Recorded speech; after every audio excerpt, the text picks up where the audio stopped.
Quando Jorge Mário Bergoglio, o Papa Francisco, morreu no dia 21 de abril de 2025, pouco mais de um ano atrás, muita gente pensou que a Igreja Católica tinha visto o fim de uma era. Uma era marcada por preocupação social, opiniões progressistas, batidas de frente com lados mais conservadores da Igreja Católica, uma personalidade que fazia um grande contraste com seu próprio antecessor Bento XVI, muito ligado a opiniões conservadoras e uma aparência menos popular. Mas, acima de tudo, muita gente achou que demoraria a Igreja Católica ser tão polêmica novamente como o Papa Francisco foi. Até, claro, a escolherem seu sucessor, Leão XIV. Antes da gente seguir com esse vídeo e falar sobre como esse novo Papa está prometendo mais polêmica do que o anterior, já saiba que você pode se inscrever no canal, assistir outros vídeos como esse e, claro, me conhecer. Prazer, Felipe Araújo, apelido Forno, doutorando em História Política pela Unesp. E agora, sem mais rodeios, vamos ver como o Papa Leão XIV está se tornando um dos papas mais polêmicos desses últimos tempos. E essa santidade só tem um ano de pontificado. Eu lembro certinho onde eu estava quando aconteceu o anúncio, a famosa fumaça branca e a declaração que haviam escolhido o Robert Prevost, um americano peruano que viraria o Papa Leão XIV. Habemus papam.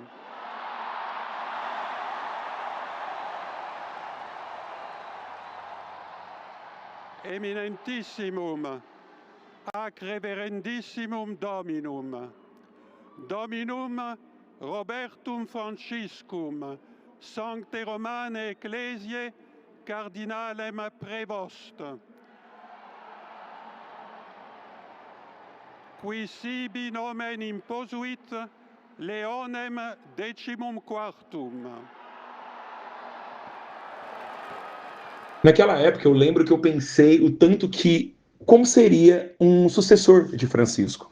Eu lembro de ter lido muitas matérias e opiniões de teólogos que falavam que a Igreja Católica, uma instituição milenar e que administra a fé de 1,4 bilhão de pessoas pelo mundo afora, trazia uma tradição que envolvia colocar um papa mais progressista e outro mais conservador e tradicional, justamente para você garantir que várias alas da Igreja Católica consigam participar da dinâmica política, colocar a sua visão de fé e a sua própria visão de administração da Igreja, por sua vez. Só que, quando o Papa Leão XIV escolheu o nome dele, a gente já estava vendo uma pequena mudança em relação à própria prática da igreja, já que tudo indicava que ele poderia ter um posicionamento muito semelhante e em continuidade com a agenda do Papa Francisco.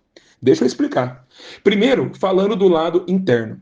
O Robert Prevost, antes de ser cardeal, teve uma tradição intelectual muito forte, sendo um cara que tem diplomação em direito, matemática, e ficava num cargo muito mais pastoral dentro da ordem dos agostinianos. Só que nessa questão bem professoral, ele fazia um trabalho missionário muito forte na América Latina, principalmente no Peru, a ponto de ele ser declarado bispo de uma cidade no Peru. A grande questão em volta ali é que ele, na sua postura interna, sempre se colocou como uma figura a favor dos pobres e dos imigrantes, e não apenas numa questão de a favor ou contra, como se fosse bem ou mal, mas no sentido dele a fazer da sua ação de padre mesmo, de missionário, uma preocupação social. Então a ação dele era focada muito nisso.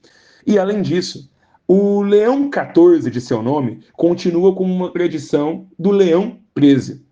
O Papa Leão XIII, que começou a ser Papa em 1878 e estava ali num momento de revolução industrial, crescente urbanização da Europa, nascimento dos partidos socialistas e comunistas, muitas revoltas, revoluções e guerras acontecendo no interior do continente, o processo de imperialismo europeu dominando áreas com uma força ainda maior do que tinha feito na América, na África e na Ásia nos séculos XV e XVI.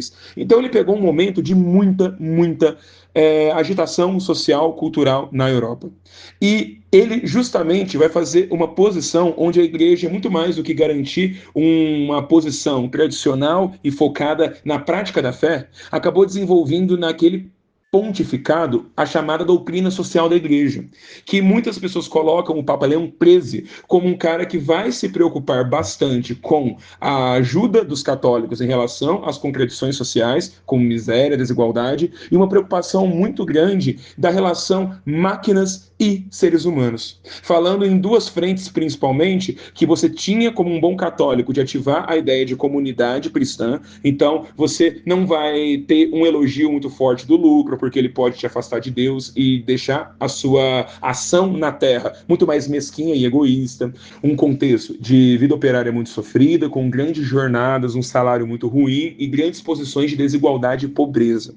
Dessa maneira, essa posição de Leão XIII ficou muito famosa na encíclica, e a encíclica é um documento que coloca justamente a opinião e a marca de um pontificado sobre assuntos doutrinários, ou seja, sobre a religião, mas também políticos em relação a como a igreja participa da sociedade.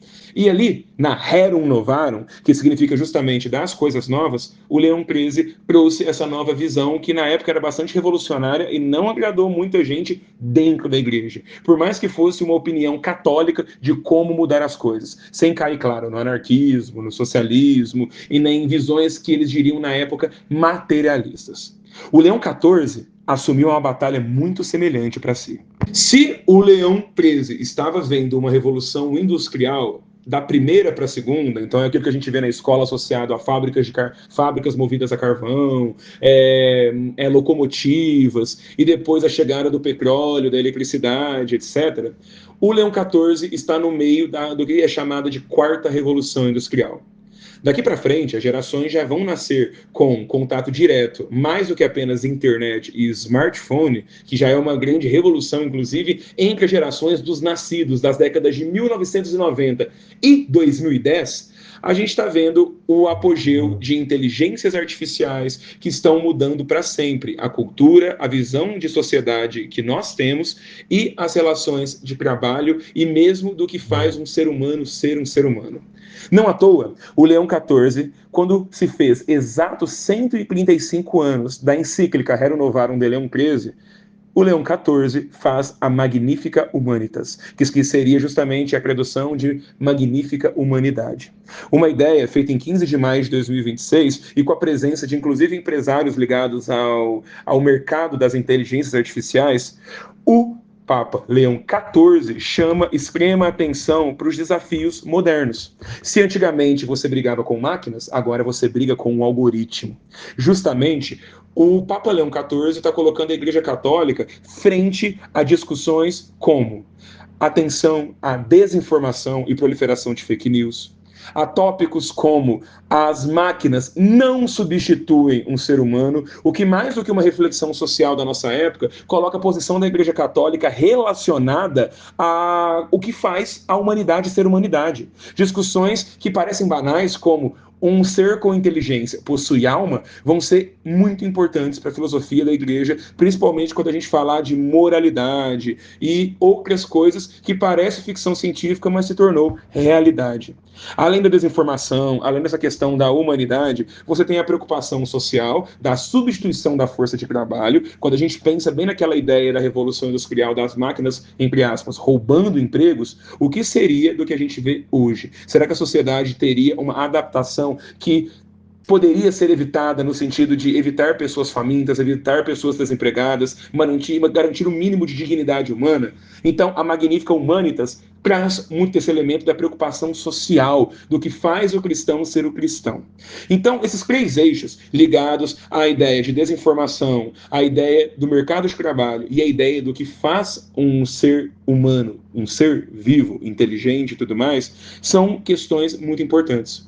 Além dele ter colocado nessa encíclica um posicionamento batendo de frente ao uso das inteligências artificiais e da máquina de guerra de uma maneira junta. Ele está fazendo justamente uma briga muito forte com as recentes questões da intervenção na Venezuela e na Guerra do Oriente Médio contra o Irã, feitas pelo presidente americano Donald Trump, que inclusive falou para o Papa ter coisa melhor do que fazer, ou sair dessas ideias esquerdistas. Assim como ele já foi criticado por outros setores ligados geralmente à direita. Mas a gente também tem que parar de politizar isso, porque lembrar sempre que, por mais que tenha críticos da direita contra o Papa Leão, assim como eram contra o Papa Francisco, tem muita gente de direita que apoia os papas, assim como gente de esquerda que não gosta e gente de esquerda que gosta. Então, temos que pontuar essas coisas com certeza. E além disso, por que eu estou falando tudo isso? Qual que é meu papel aqui nessa questão e o que a gente responde ao falar que o Papa está sendo polêmico? Justamente porque ele está comprando um posicionamento para a Igreja Católica que é muito interessante.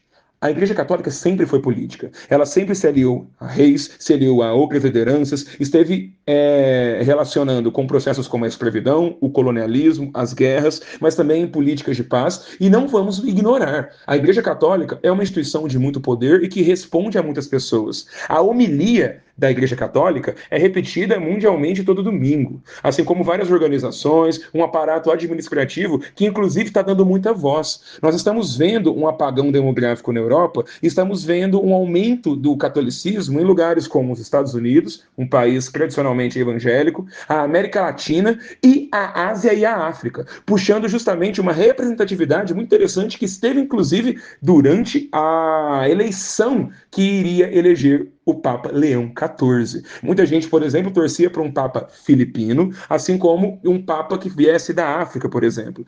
Questões a esse ponto. A grande questão é o mundo. Muita gente fala que se a igreja casa com uma época, ela fica viúva na outra.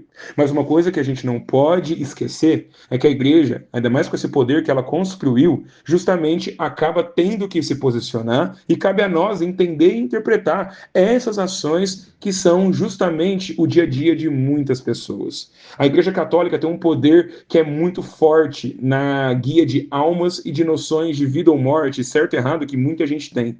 Então, o posicionamento importa, justamente quando a gente vê pessoas falando sobre dignidade humana e sobre salvar vidas. Leão XIV está se tornando um papa bastante polêmico. Mas você acha que ele está realmente sendo progressista? Ou ele estaria, na verdade, sendo conservador e sendo tradicional, enquanto Francisco, que sim, tinha uma posição mais aberta? Qual é a sua opinião? Debata aqui com educação, recomendem outras sugestões de vídeo e aguardo vocês num próximo vídeo aqui no História Direto do Forno. Galera, muito obrigado, até mais!